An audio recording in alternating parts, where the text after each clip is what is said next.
Hello class, this is Dr. Ben again. Let's work through another example problem out of the first part of chapter 4 that has to do with motion and kinematics.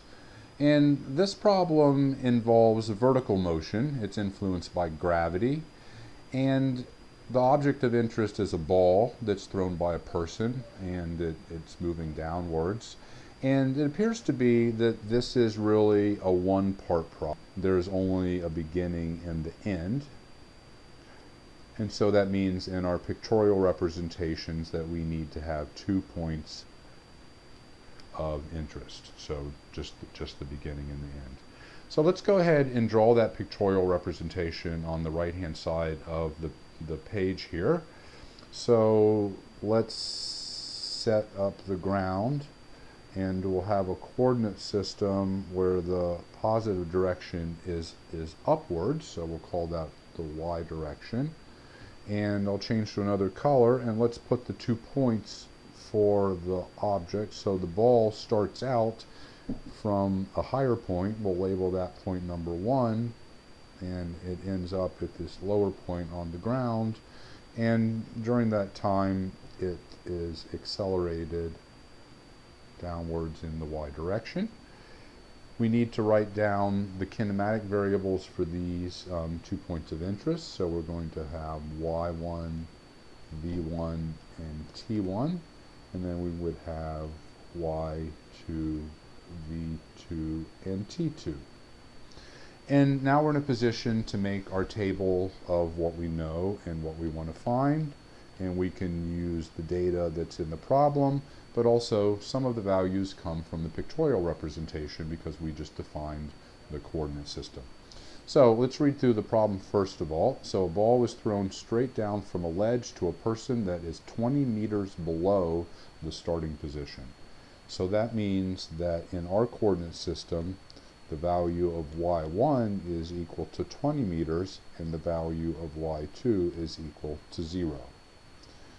Alright, the ball's initial downward speed is 5 meters per second. So that would be the value of v1, and that would be negative 5.0 meters per second in this coordinate system. Negative 5.0 meters per second. And we don't know the velocity at point 2. The acceleration in the y direction is going to be negative 10 meters per second squared in this coordinate system because we picked positive to be up. And we don't know anything about the times, but that is the thing that we basically want to find. What is going to be the value of t2, and we can go ahead and set t1 equal to be 0 because we can start our experiment at time 0.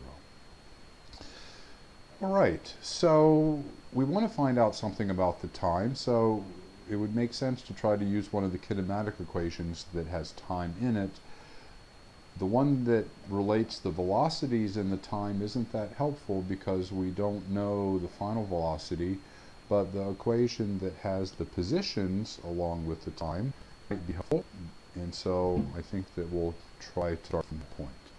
So that would say that the final position that we would have labeled as x2 equals the initial position plus the initial velocity times the time interval, t2 minus t1, and then plus 1/2 a times the time interval squared. Alright, so if we want to try to solve this equation, I guess we should go ahead and see what numbers that we know. So the value of x2 will be equal to 0, because that's the location of the ball when it lands back on the ground. The value of x1 would be the 20 meters. We'll leave the units out for the moment. Plus the velocity term, the initial velocity was minus 5, and then that gets multiplied by t2 minus t1 plus 1/2 times acceleration, that is minus 10 times t2 minus t1 quantity squared. So unfortunately for us, this appears to be a quadratic equation, and so we're going to have to abbreviate the terms and get it into the standard form. So I want to try to make the coefficients, as many of them positive as possible. So let's take all the terms to the left hand side, and so the 1/2 times 10 is 5, and it's negative, and to the other side we'll make it positive 5.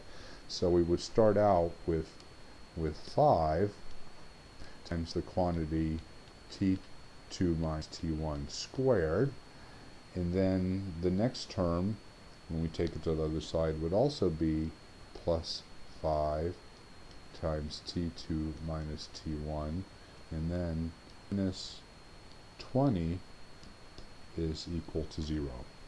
So that's a quadratic equation, and we'll have to use the quadratic formula.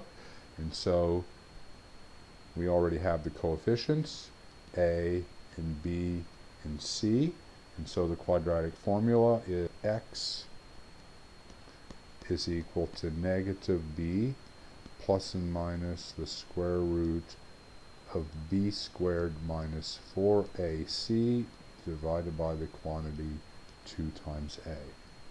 And so for our problem, that is going to be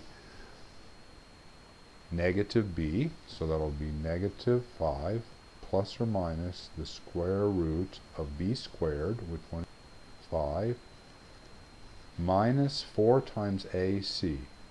4 times a gives us 20, times 20, which is c, gives us 400, and the minus sign makes the minus sign in front of the 4 positive, so 20 times 20 is 400, which is positive, so that's going to be plus 400, and then that whole quantity gets divided by 2 times a, and a is 5, so 2 times a is 10.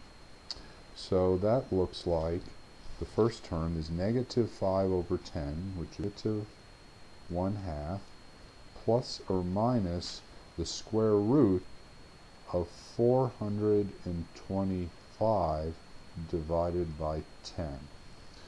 And so we'll have to get our calculator out to get that second number. So 425 square root divided by 10 equals 2.06. So our answer is negative 0.5 plus or minus 2.06, and we're going to want to keep the positive root because time is moving forwards. So t3 minus t2 will be equal to negative 0.5 plus 2.06, which is equal to positive 1.56 seconds. So we probably keep 2 significant digits because the numbers that were in the original problem only had 2 significant digits, so we'll round this to approximately 1.6 seconds. Alright, so we figured out how long it took for this object to make it to the ground when it was thrown downwards.